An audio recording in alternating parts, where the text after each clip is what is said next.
Hi, this is Mohammad Asim Hussain. आज हम MMSC यानी mini mental state examination use करना सीखेंगे। मिनी मेंटल स्टेट एग्जामिनेशन सबसे ज्यादा इस्तेमाल होने वाला और वेल वैलिडेटेड स्क्रीनिंग टूल है जो कि कॉग्निटिव इम्पेयरमेंट को एवेलुएट करने में इस्तेमाल किया जाता है।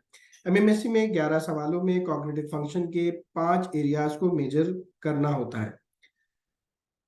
ओरिएंटेशन यानी वाकफियत, रजिस्ट्रेशन यानी इंद्राज, अटेंशन, कैलकुलेशन, रिकॉल और लैंग्वेज को देखा जा रहा होता है। ये क्वेश्चनेयर इंग्लिश वर्जन में है जो कि इंटरनेट पे इजीली अवेलेबल है, जबकि ये वर्जन जो है उर्दू में है और एमएम उर्दू में है, ये इंटरनेट पे अवेलेबल अभी नहीं है। एमएमएससी शुरू करने से पहले आपके पास इन 3 चीजों का होना जरूरी है: घड़ी, पेंसिल और कुछ पेपर्स। इसको करने के लिए 10 मिनट से भी कम वक्त दरकार है। एमएमएससी एक स्क्रीनिंग टूल है, ये डायग्नोस्टिक नहीं है। एमएमएससी कम से कम 60 से 65 साल के उम्र रसीदा लोगों का जरूर करना चाहिए, खासतौर पे वो लोग जिनकी कॉग्निटिव एबिलिटी तशवीश का शिकार हो। आप सबसे पहले पेशेंट का कॉग्निशियस लेवल चेक करेंगे कि पेशेंट अलर्ट है या ड्रॉजी है, स्टूपर है या कोमा में है। ये आपने नोट करना है।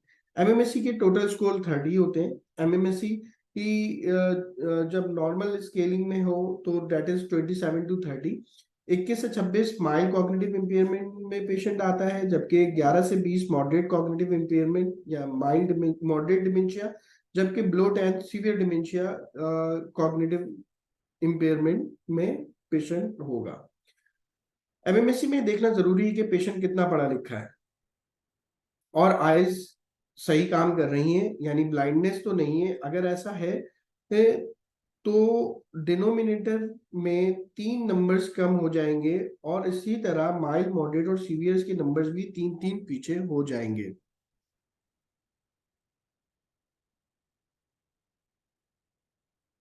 एमएमएससी शुरू करने से पहले पेशेंट और पेशेंट के केयर गिवर के साथ जो आपने डिस्कशन करनी है। पहले आपने आपको बताना है कि आपका याददाश्त का टेस्ट करने जा रहा हूँ। जो चीजें हम रोजमर्रा की जिंदगी में कर रहे होते हैं, इस हवाले से कुछ सवालात करूंगा। सबसे पहले आपने पूछना है कि ये कौन सा साल है, आपको मौसम कैसा लग रहा है, तारीख आज की क्या है, आज कौन सा महीना है, आज दिन कौन सा है। इनमें से अगर कोई एक सवाल का जवाब जैसे कि साल याद नहीं है या मौसम अगर गर्म है तो ठंडा बता रहा है, तो उसमें से एक एक नंबर कम हो जाएगा जितने गलत आंसर देंगे। तो ये 5 क्वेश्चंस हैं। अगर पेशेंट ने कहा कि मौसम बाहर का ठंडा है जबकि गर्म है, तो वो 5 में से 4 उसको मिले आंसर्स, 5 में से 4 नंबर्स मिलेंगे। फिर आपने नेक्स्ट क्वेश्चन पूछना है कि आप कौन से सूबे में हैं, आप किस मुल्क में हैं, शहर कौन सा है, अस्पताल कौन सा है, आप कौन सी मंजिल या वार्ड में हैं। देन उसके बाद आपने 3 चीजें उसको याद करानी है पेशेंट को कि अ, आपने जो मैं अल्फाज बोलूं आपने रिपीट करना है, जैसे कि कलम, गाड़ी, सूरज। आप 3 दफा रिपीट कीजिए। तो पेशेंट अगर रिपीट करता है और सही याद कर लेता है तो उसको 3 मार्क्स मिल जाएंगे। फिर उसके बाद आपने हिसाब किताब प्लस माइनस के क्वेश्चन करना है। आपने पेशेंट से इस तरह पूछना है कि आप क्या हिसाब किताब कर लेते हैं, प्लस माइनस कर लेते हैं। अगर पेशेंट हाँ बोलता है तो आपने उसको 100 में से 7 माइनस कराने। अगर वो 93 बोलता है दैट इज गुड, कि एक नंबर मिल जाएगा। इसी तरीके से 93 में से 7 माइनस कराने। अगर वो 85 बोलता है दैट इज रॉन्ग, तो उसको 1 मार्क्स नहीं मिलेंगे। फिर 85 में से हम बोलेंगे 7 माइनस करें और वो बोलता है कि 78, तो उसने सही कहा, तो उसको 1 मार्क्स मिल जाएंगे। इसी तरीके से 5 टाइम्स आपने बैक पे जाना है। इन केस पेशेंट बोलता है कि मुझे प्लस माइनस नहीं आता, मैं प्लस माइनस नहीं कर सकता, तो आपने क्या करना है, उनसे बात करनी है पेशेंट से कि आप हफ्ते के दिन उल्टे गिने। जैसे हफ्ते से पहले क्या आता है जुम्मा, जुम्मे से पहले क्या आता है जुमेरात, जुमेरात से पहले क्या आता है बुध। इसी तरीके से आपने 5 दफा पूछना है और अगर इसमें तमाम क्लियर होते हैं तो उनको 5 मार्क्स मिल जाएंगे।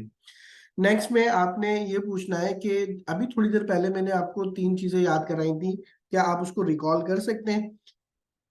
आप रिपीट कीजिएगा। अगर पेशेंट को थोड़ा सा टाइम दें, अगर वो रिकॉल कर लेता है तो उसको 3 मार्क्स मिल जाएंगे। अगर 3 में से 2 या 1 का जवाब देता है तो इसी तरह उसके मार्क्स डिडक्ट हो जाएंगे।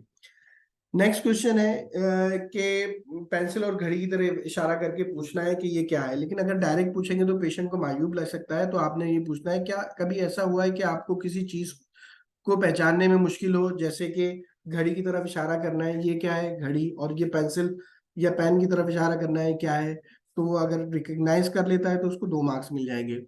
फिर उसके बाद नेक्स्ट क्वेश्चन जो है उसमें आपने बोलना है कि कोई रिपीटेड क्वेश्चन उससे रिपीट कराना है, कि आप उसको रिपीट करें। जैसे कि आप बोलें जैसी करनी वैसी भरनी, अगर वो रिपीट करता है 2 से 3 दफा सही तो उसको 1 मार्क्स मिल जाएंगे। नेक्स्ट क्वेश्चन में आपने ये करना है कि एक पेपर टेबल पे रखना है और उनसे कहना है कि आपने ये दाएं हाथ से उठाना है, 2 तह करनी है और फर्श पे रख देना है। अगर पेशेंट तीनों स्टेप में से एक स्टेप भी मिस करता है तो उसके एक एक मार्क्स डिडक्ट हो जाएंगे। अगर वो दाएं हाथ के बजाय बाएं हाथ से उठाए और दोहरा तय ना करे, ऐसे ही रख दे और मेज पे रख दे, तो इसी तरीके से फॉलो करना जरूरी है कि आप वो कमांड को फॉलो कर रहे हैं कि नहीं कर रहे हैं।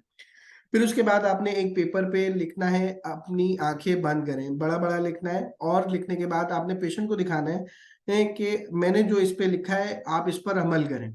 वो अगर पढ़कर अमल करता है तो उसको 1 मार्क्स मिल जाएगा। वो पढ़ के सिर्फ देखता रहता है या पढ़ नहीं पा रहा होता, अगर लिटरेट है भी तो नहीं कर पा रहा तो उसको 1 मार्क्स नहीं मिलेंगे।